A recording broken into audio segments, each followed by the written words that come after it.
सारी दुनिया आपको, आपके जितने भी फॉलोअर हैं सब आपको खान सर बुलाते हैं। अब तो आप बता दीजिए आपका पूरा नाम क्या है खान सर? एक्चुअली क्या है कि एक शिक्षक के लिए खुद के नाम से ज्यादा मायने रखता है कि उसके द्वारा पढ़ाए गए लड़के देश का नाम रोशन करें यहाँ पर, तो वो लक्ष्य मेरे लिए ज्यादा इंपॉर्टेंट है। हमको अपने से नहीं ज्यादा मतलब नहीं। वाह। मैं खान सर के बारे में बता दूं कि इनका यूट्यूब पे जो एजुकेशनल चैनल है उसके 17 मिलियन मतलब 1,70,00,000 फॉलोअर्स हैं। अब 19 हो गए। 19 हो गए।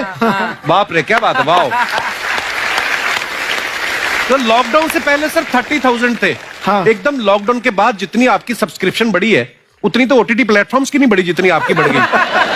ये नेक काम की शुरुआत कैसे हुई थी खान सर? लॉकडाउन से पहले हम लोग ना ऐसे फिजिकली क्लास में ज्यादा पढ़ाते थे। अच्छा जी। क्लास में भी बहुत भीड़ रहती थी, लड़के पढ़ नहीं पाते थे। मजबूरी हो गई लॉकडाउन के बाद यूट्यूब पर पढ़ाना, क्योंकि दूसरा कोई ऑप्शन ही नहीं था।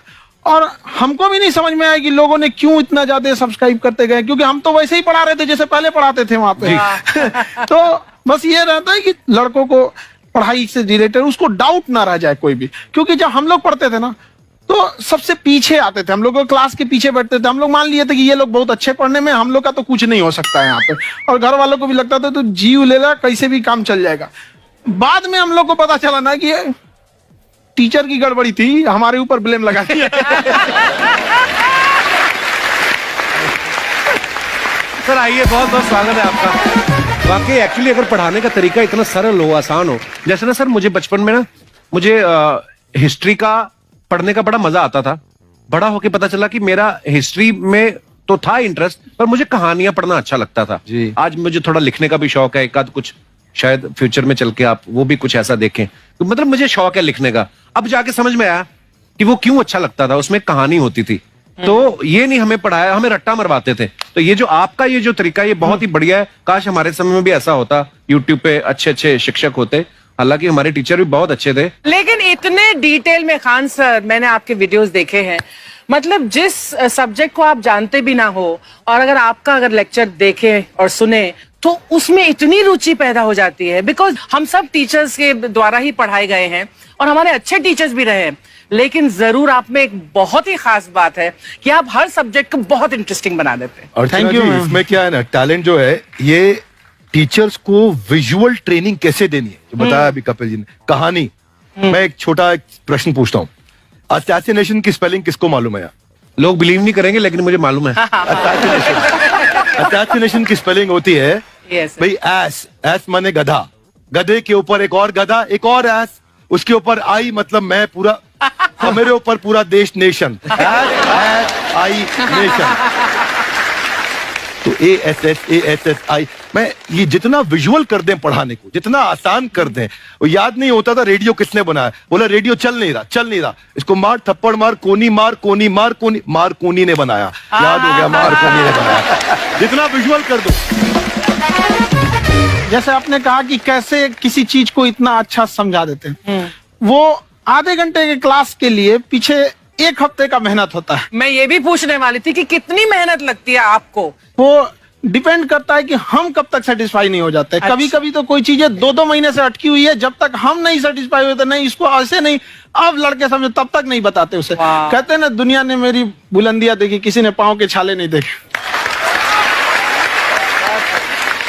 क्या है ना कि हम लोग अपने स्टूडेंट लाइफ में इतना पीछे थे ना, कभी कभी अपने आप को से डर लगने लगता था, या हम कहाँ आ गए, हमारा कुछ हो सकता है कि नहीं हो सकता है यहाँ पे। तो लेकिन ना कुछ सीखने का बड़ा शौक था। हाँ। तो जैसे एक फिल्म बनाने से पहले डायरेक्टर कितने महीने की प्रैक्टिस करता है, 2 साल की मेहनत के बाद एक 3 घंटे की फिल्म बनाना पड़ता है। उस तरह से थोड़ा काफी मेहनत करना पड़ता है पीछे से, तब जाके समझ में आता है। और धीरे धीरे एक्सपीरियंस होने से थोड़ा समझ में आ जाता है कि क्या, कहाँ पे कौन सा चीज डाउट आएगा वहां पे। और आपसे पढ़ाई करने का ये भी फायदा है कि ये पीट नहीं सकते ना यूट्यूब चैनल से, अंदर से निकल के थप्पड़ भी नहीं मार सकते। हमें तो पीटा इतना है ना, हम तो मतलब टीचर से सवाल नहीं पूछ सकते थे। कभी बचपन में पूछ भी लिया ना कि सर सूरज कितना दूर है, तुझे जाना है उधर। मतलब ये नहीं कि बच्चे के साथ दोस्ती करो, उसके साथ आजकल माहौल बहुत बदल गया है। अब तो बच्चों की पिटाई भी नहीं होती, हमारे टाइम बड़ी पिटाई होती थी। हम भी कहते हैं, हमसे भी लड़के नहीं पूछते हैं, क्योंकि उन्हें पूछने की नौबत ही नहीं आती है। क्लियर हो जाता है ऐसे ही। वाह, क्या बात है। मैंने देखा है सर आपके फॉलोअर्स में रवीना टंडन भी है एक। तो जब आप कहे कितनी मुस्कुराहट आई खान साहब आपके। तो जब कभी आप कोई नया वीडियो डालते हैं तो आप उनको पर्सनली मैसेज करते हैं कि किसी चीज पे डाउट हो तो कॉल मी एनी टाइम, ऐसा कर सकते हैं आप। अच्छा, विवेक सर के बारे में हमने सुना है कि किसी को बिजनेस रिलेटेड प्रॉब्लम हो तो ये 5 सेकंड के अंदर जवाब दे देते हैं। जब भाभी जी आपको तैयार होने के बाद पूछती मैं कैसी लग रही हूँ, 5 सेकंड में जवाब दे पाते हैं आप?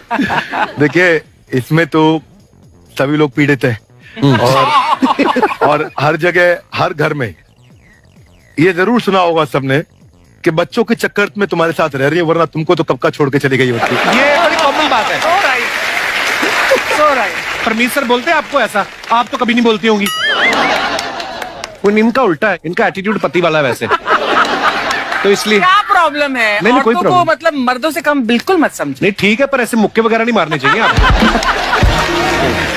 सर आपने अभी तक शादी नहीं की ना खान सर? नहीं। इतने पॉपुलर हो गए आप, आपका सेंस ऑफ ह्यूमर इतना अच्छा है, तो बड़े सारे प्रपोजल तो आते होंगे आपको। अभी तो इधर कुछ नहीं है सर। खान सर पर्सनल सवालों का जवाब कम देते हैं। अच्छा, जैसे हम शादीशुदा लोगों को देखने के बाद हमको थोड़ा सा और अच्छा, कई बार ना इंसान ज्यादा मोटिवेशनल स्पीकर्स को सुन लेना तब भी कंफ्यूज हो जाता है। कोई कहता है बड़े सपने देखो, गाड़ी लो, बैंक बैलेंस बनाओ। कोई कहता है कि इच्छाएं नहीं रखनी चाहिए, ये दुखों का कारण है। हम किसकी सुने गुरुजी? सुने सबकी, करे खुद की। जो दिल से निकले। दिल से निकले, क्योंकि जो सुनते हैं हम कई बार सुनते हैं और उसको खुद की प्रोसेसिंग करते ही नहीं है, और जब दूसरों की बातें सुनकर बिना प्रोसेस करके फॉलो करने लगते, उसी को तो मंद श्रद्धा कहते हैं। बिल्कुल, उसको प्रोसेस करे, अपने दिल से जो रेजोनेट होता है उसको सोचे और फिर करें। मम्मी सुना, मेरी मम्मी के आगे डॉक्टर फेल है। मम्मी की जो सहेली ऑन द स्पॉट इसके साथ बैठी है और इनको अगर कोई प्रॉब्लम है, फॉर एग्जाम्पल कोई शुगर की प्रॉब्लम है, तो उन्होंने जो बोल दिया वो अंतिम सत्य है। ले मैनू फलानी कहती है, ऐ खाड़ो तो हो जाता है।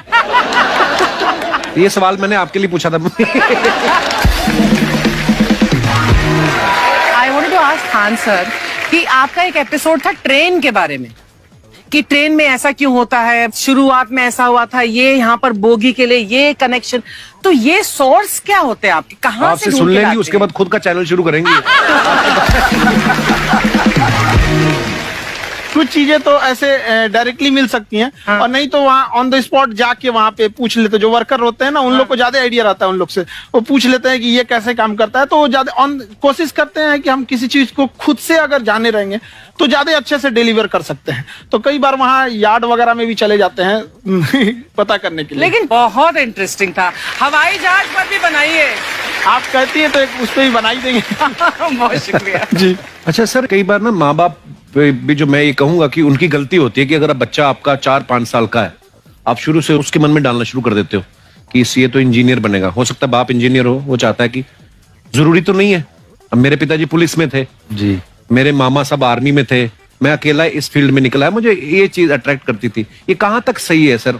जी, मेरे हिसाब से तो बच्चों पे कभी प्रेशर नहीं डालना चाहिए, लेकिन साथ ही साथ हमको ये भी देखना चाहिए कि जैसे एल्बर्ट आइंस्टाइन ने एक बहुत अच्छी बात बताई थी, अगर एक खरगोश हो, एक बंदर हो, एक हिरन हो, एक शेर हो और एक मछली हो, उन सब को आप एक कतार में खड़ा कर दीजिए और उन सब के लिए एक ही टेस्ट हो कि आप पेड़ पे सब लोग कैसे चढ़ पाए। वाकई अब सबको एक टेस्ट कैसे दिया जाए? मछली तो आत्महत्या कर लेगी सोच के कि मैं तो कोई पास ही नहीं होंगी, ये मछली कैसे पेड़ पे चढ़ेगी? राइट। लेकिन कई बार ऐसे हो गया ना कि एजुकेशन सिस्टम ऐसी बन गई कि बस ग्रेड्स हो गए, सब्जेक्ट्स पढ़ने हैं, Right. जो भी किया है, और वो भी जरूरी है, लेकिन वो करते करते बच्चों के जो इंटरेस्ट है, बच्चों की जो पैशन है, उसमें उनको एंकरेज करना बहुत ज्यादा जरूरी है। एक पिताजी एक बार अपने बेटे को ऐसा चाटा मारे जोर से, तो पड़ोसी ने पूछा क्यों मार रहे जी? बोला कल रिजल्ट है इसका। कल रिजल्ट? तो बोले रिजल्ट कल है ना साहब, तो आज क्यों मारने? कल बाहर गाँव जा रहा हूँ, कल का काम आज निपट के करता हूं।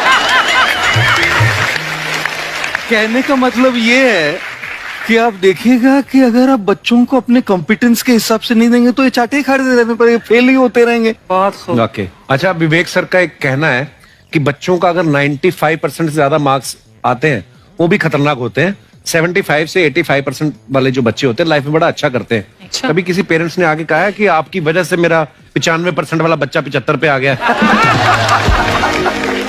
नहीं, बेसिकली 95%, देखिए स्कूल में जो पढ़ाई हो रही है, जो बताया, वो classroom based conceptual theoretical approach है। और उसमें बच्चे को क्या चाहिए, एक कॉन्सेप्ट होता है कि जिस सब्जेक्ट में 10 में से 3 आ रहे हैं उस पर फोकस करने की जगह वहां फोकस करो जिसमें 10 में से 7 आ रहे हैं, ताकि उसका सुपर स्पेशलिस्ट बने। पर वहां सब कुछ पोर किया जा रहा है, तो 95% के चक्कर में, 98% के चक्कर में अपनी ओवरऑल डेवलपमेंट कर नहीं पाता है। और ये पुराने पैटर्न्स के कारण हमारे यहाँ बच्चे डेवलप नहीं हो रहे हैं, और पैटर्न्स इतने मजबूत हैं।